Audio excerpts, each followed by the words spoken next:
Hello বন্ধুরা, শুভ সকাল। কেমন আছো তোমরা সবাই? আশা করছি ভালো আছো, সুস্থ আছো। আমিও বেশ ভালো আছি। কাজল অঙ্কিতা লাইফস্টাইল ব্লগে তোমাদের জানাই সবাইকে ওয়েলকাম আর অনেক অনেক ভালোবাসা। প্ল্যান করে সংসারে A to Z কাজ করি বলে ঘরবাড়ি এত পরিষ্কার পরিচ্ছন্ন ঝকঝকে করে রাখতে পারি। তো চলো আজ সারাদিন আমি কি করব সেটাই তোমাদের সাথে শেয়ার করব। আর এই ব্লগটা হচ্ছে আগের দিনের, আর আপলোড দিতে না একটু লেট হয়ে গেছে গো। তো যাই হোক, এখন বাজে হচ্ছে ঘড়ি কাটাই ওই 6টার মতো। ওই 6টার সময় উঠেছিলাম, উঠে বাসি কাজগুলো কমপ্লিট করেই এখন চলে এসেছি হচ্ছে একটু রান্নাঘরে হচ্ছে এসে সকালে টিফিনটা করব। তো তার জন্য দেখো গ্যাসগুলো আগে মুছে নিয়েছি, তারপরে দেখো এখন রুটি করব।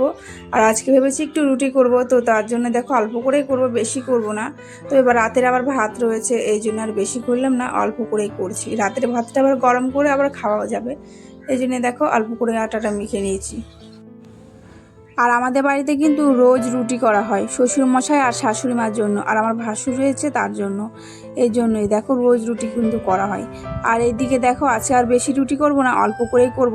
তবে রাতের ভাত যেহেতু রয়েছে এই জন্য আর কি অল্প করেই করছি। আর আমাদের বাড়িতে কিন্তু চা, মুড়ি, বিস্কুট সবই খাওয়া হয়, তবুও কিন্তু রুটিটা খাবে, কারণ রুটি খেয়ে খেয়ে অভ্যেস হয়ে গেছে। মনে হয় রুটি না খেলেও নাকি ভালো লাগে না, এই জন্য বলে রুটি খেতে চাই। তাই জন্য দেখো রুটিটা করব। আর রুটি তো রোজ করা তোমাদের সাথে সেটা তো আর শেয়ার করতে পারি না, তবে মাঝে মাঝে শেয়ার করার চেষ্টা করি। তো চলো, কেন বলো তো, সকালে যেহেতু টিফিনটা হয় না, তাড়াতাড়ি যদি না করা হয় আর টাইমে যদি নাই খেতে পারে, তাহলে সকালে টিফিনটা করেই কী লাভ, এই জন্য তোমাদের সাথে সেটা শেয়ার করা হয় না গো।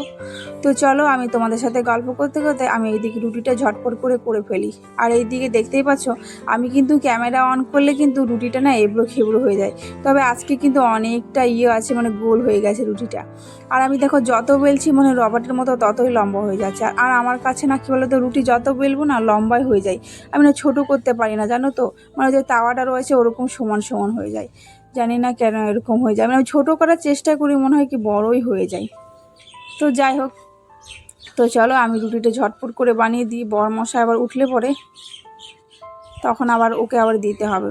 তো আগে শ্বশুরমশাই শাশুড়ি মাকে দিয়ে দেবো, তারপরেই। আর আজকে রাতে ভাত রয়েছে, ওটা আজকে ভাজাই করে দেবো, ওটা আমি পরেই খাবো। তো তার আগে ভেবেছি কি আমিও দুটো একটু রুটি খেয়ে নেব। তো চলো, এদিকে আমি ঝটপট করে রুটিটা বানানো হয়ে গেছে। আর এইগুলো দেখো আমি এখন মুছে নিই। আর রুটি করার পরে দেখো কতটা মানে আটা ছড়িয়ে রয়েছে, মানে আমার কাছে মনে হয় বেশিরভাগই আটা লাগে। তো চলো, আর আমি কিন্তু এখন রুটির সাথে কিন্তু আলুর দম করব। তো তারপরে দেখো আলুটা কিন্তু ইন্ডাকশানে মানে বসিয়ে এসেছি, তো ইন্ডাকশানে সিদ্ধ হচ্ছে আলুটা।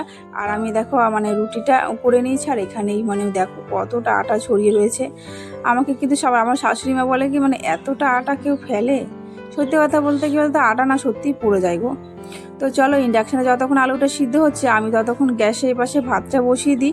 আর এপাশে ওইটা একটু শ্বশুরমশাই চাটা একটু গরম করে দিই, এখানে চা রয়েছে তো ওটা একটু গরম করে দেবো। আর এখানে হচ্ছে আলুর দমটা একটু বসিয়ে নেব। তো রুটির সাথে সত্যি কথা বলতে আলুর দম খেতে কিন্তু বেশ ভালো লাগে। তো চলো ঝটপট করে আলুর দমটা করে নেই। তো চলো, আমার আলুর দম ওদিকে হয়ে গেছে। তো ওদিকে শ্বশুরমশাই, শাশুড়ি মা সবাইকে দেওয়া হয়ে গেছে। আর ওদিকে আমার মেয়েরও কিন্তু খাওয়া হয়ে গেছে, মেয়েকে রুটি দিয়েছি আর ওকে হরলিক্স বানিয়ে দিয়েছি। ও যেহেতু আলুর দম খাবে না, মানে ঝাল ঝাল লাগবে বলেও খাবে না। আর এখানে রয়েছে আমার শাশুড়ি মা, কিন্তু ঘরেই রয়েছে, তো ওনার সাথে একটু গল্প করে খাচ্ছিলাম। আর আজ আমি ভাত আর খাবো না বললাম রুটিটা একটু খাই, ভাতটা থাকলে পরেও খাওয়া যাবে, যেহেতু গরম করে ভেজে নিয়েছি, ভাতটা অনেকক্ষণ ভালো থাকবে। আর সত্যি কথা বলতে বাসি ভাজা ভাত কিন্তু বেশ ভালো লাগে। তো যাই হোক, তো চলো, এইদিকে আমি এখন চলে এসেছি হচ্ছে কলপারে। আর আজকের কোনো রান্না শেয়ার করলাম না, তখন যে খাচ্ছিলাম না, খাওয়ার পরে না কারেন্টই ছিল না, আর অন্ধকারের মধ্যে কিছুই দেখা যাচ্ছিল না, এই জন্য আর তোমাদের সাথে কোনো শেয়ারই করতে পারলাম না। তো তারপরে দেখো ওইদিকে ওটা ছিল আমার শ্বশুরমশাই, তো ভাবলাম আজকে তোমাদের সাথে একটু শ্বশুরমশাইকেও দেখাই। তো তোমরা অনেকে বলো যে মানে ব্লগে যে বাড়ির কাউকে তুমি দেখাও না। সত্যি কথা বলতে ওরা না ক্যামেরার সামনে না আসতেই চায় না, এই জন্য আর মানে দেখাতে চায় না। বর মশাই ঠিক করে আসতে চায় না, যোকে বলি কি আসো না ক্যামেরায় তোমাকে একটু দেখাই, বলে কি আমাকে দেখি কি হবে, তুমি ভিডিও করো, তোমাকে দেখালেই হবে। তো যাই হোক, তো এই জন্য আসে না ক্যামেরার সামনে। আর এদিকে দেখো তোমাদের সাথে কথা বলতে বলতে আমার বাসনগুলো কলের পাড়ে একটু ধুয়ে এখন চলে এসেছে হচ্ছে রান্নাঘরে। এগুলো একবারে গুছিয়ে রেখে দেবো, তারপর ওদিকে চলে যাবো হচ্ছে ঘরে। আর আমার কিন্তু এখন দুপুরে রান্না কিন্তু কমপ্লিট। তো আলুর দম যখন করেছিলাম না, আজ একটু নিরামিষেই করলাম, তবে আলুর দম যখন করেছিলাম বেশি করে করেছিলাম। আর এদিকে হচ্ছিল ডাল করেছিলাম।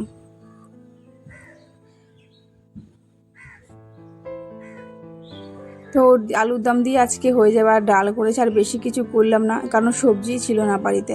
আর বড়মশাই বললো কি পরে দুপুরে যখন সবজিওয়ালা আসবে তখন নিয়ে নেব। ভেবেছিলাম বাজারে যাব, তবে মেঘলা মেঘলা করেছে, তো এই জন্য আর বাজারে গেলাম না মেয়েকে রেখে। তো যাই হোক, তো ওইদিকে দেখো তারপরে হচ্ছে বরের জন্য কিন্তু রুটি নিয়ে এসেছি কিন্তু ওই ঘর থেকে, দেখতে পেলে। তো যাই হোক, ওখান থেকে রুটি নিয়ে চলে এসেছি, আর ও হচ্ছে এখন ব্রাশ করছে। আর আজকে আমার রান্না কিন্তু 9টা 9:30টার মধ্যেই হয়ে গেছে। তো এই জন্য দেখো এখন চলে এসেছি হচ্ছে ঘরে এসে দেখি বড়মশাই তো উঠে ব্রাশ করছে।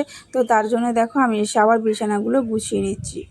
আর কি বলতো, সারাদিন যদি কাজ করি না, মনে হয় কি শেষ হয় না। সংসারের কাজ সত্যি মানে একটা মায়া জালের মতো, মানে যত করি ততই যেন শেষ হয় না। তবে যত করবো তত করলে না শরীরটা অসুস্থ হয়ে যায়, জানো তো। তো চলো এদিকে দেখো বিছানাটা আমি এখন গুছিয়ে নিয়েছি, আর এখন ভাঁজ করে এগুলোকে রেখে দেবো। আর এখানে দেখতে পাচ্ছ এই টেডি বিয়ারগুলো যত আমি রাখি না, টেডি বিয়ার কিন্তু অনেকগুলো রয়েছে। বড়মশাই বলে নাকি খাটের ওপরে বিছানায় নাকি এই টেডি বিয়ারগুলো রাখতে নেই, রাত্রেবেলা নাকি ভূত হয়ে যায়, এভাবে বলে, ভয় দেখায়, জানো তো। এই জন্য আমি কিন্তু রাখি না, তবে আমি একটু ভিডিও করব তো তার জন্য একটু রেখেছি, তা নাহলে আমি ভয়ে রাখি না, জানো।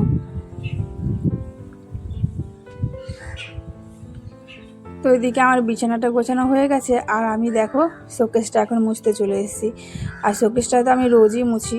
তো তোমাদের সামনে যখন রোজ মুছি, হয়তো তোমরা বলো যে এটা আবার কতবার মোছা লাগে নাকি। আমার শাশুড়ি মা তো বেশি বলে যে এটা কি আবার মোছা লাগে না, এতবার করে মোছো তুমি। আমি বললাম কি আমার বেশ ভালো লাগে মুছতে, তাই মুছি।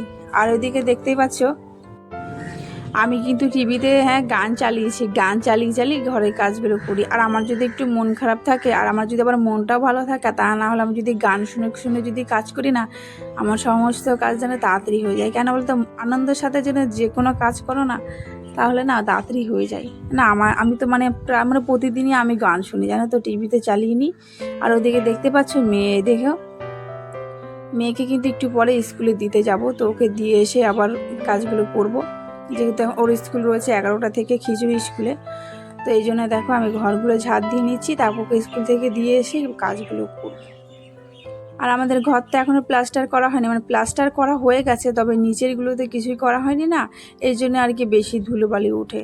আর এগুলো কি বলতো, না ঝাড় দিলেই নয়, এই জন্য আমাকে সমস্ত কিছু জিনিস মানে ভালো করে পরিষ্কার করে মুছতে হয়, তাই না। আর তা না হলে এরকম নোংরা হয়ে যাবে। যেহেতু এগুলো তো প্লাস্টার নেই, মানে নিচেরটার মানে ইট শুধু পাতা রয়েছে, কোনো ঢালাই দেওয়া নেই। এই জন্য মানে যেগুলোতে বালি ধুলো আছে না, এগুলোতে হেঁটে হেঁটে যাওয়ার পরে ঘরের মধ্যে আবার বেশি করে ধুলোবালি হয়ে যায়, আর হাওয়া থেকে উড়ে গিয়ে আবার ধুলোবালি হয়ে যায়। এই জন্য আমি সমস্ত কিছুটা ভালো করে মুছতেই থাকি।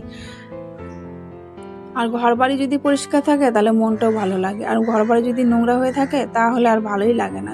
আমার ক্ষেত্রে মানে এরকমই হয়।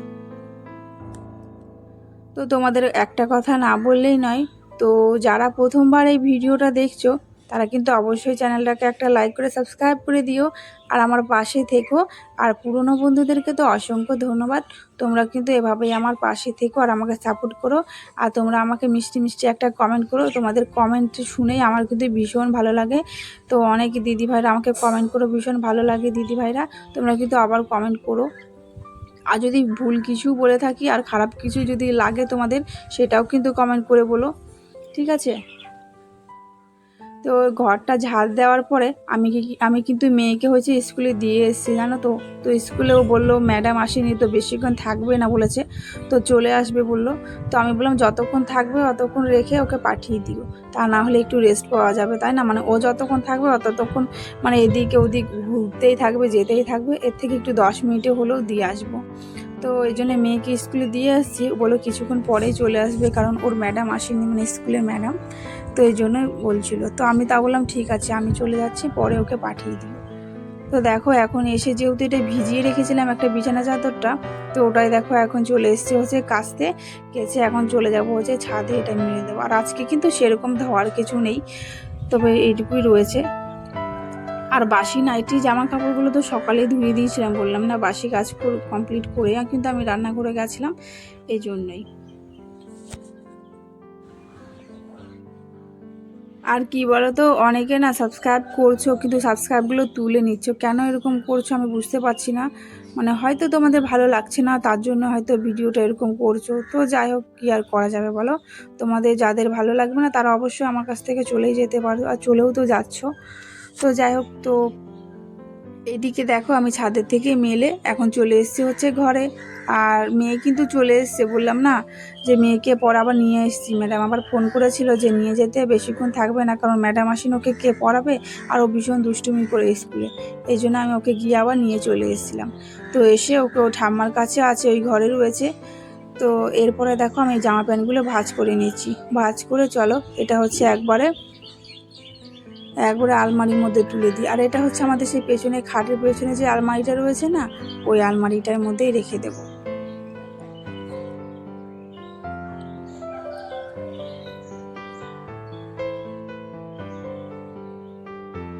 আর কি বলতো, সকাল থেকে না এত কাজের চাপ, আমি মাথাটা আঁচড়াতে মানে টাইম পাইনি। তো ভাবলাম যে চলো মাথাটা একটু আঁচড়ে নিই, আর একটু তেল দিয়েছি। আর আমার এত চুল উঠছে, তো চুল ওঠার কারণে না আমার টেনশন হয়ে যাচ্ছে, না টাক হয়ে যায়। এমনিতে আমার বড় কপাল রয়েছে, আবার চুলটা উঠে গেলে আরও টাক লাগবে। তো যাই হোক, এই জন্য দেখো একটু মাথাটাও আঁচড়ে নিচ্ছি। আর এরপরে মেয়েকে একটু খাইয়ে দেবো, তারপরে হচ্ছে আমিও খেয়ে নেব। তো তোমাদেরকে তো বললাম আজকে শুধু দুপুরে জন্য আলুর দম করেছি আর ডাল করেছি, আর কিছুই করতে পারিনি। তো যাই হোক, আর আজকের ব্লগটা আর বেশি বড় করছি না। তোমরা কিন্তু অবশ্যই কমেন্ট করে জানিও কেমন লাগছে, ভালো লাগলেও বলো, খারাপ লাগলেও বলো। তো আজকের মতো এইটুকুই, দেখা হচ্ছে অন্য কোনো ভিডিওতে। টাটা।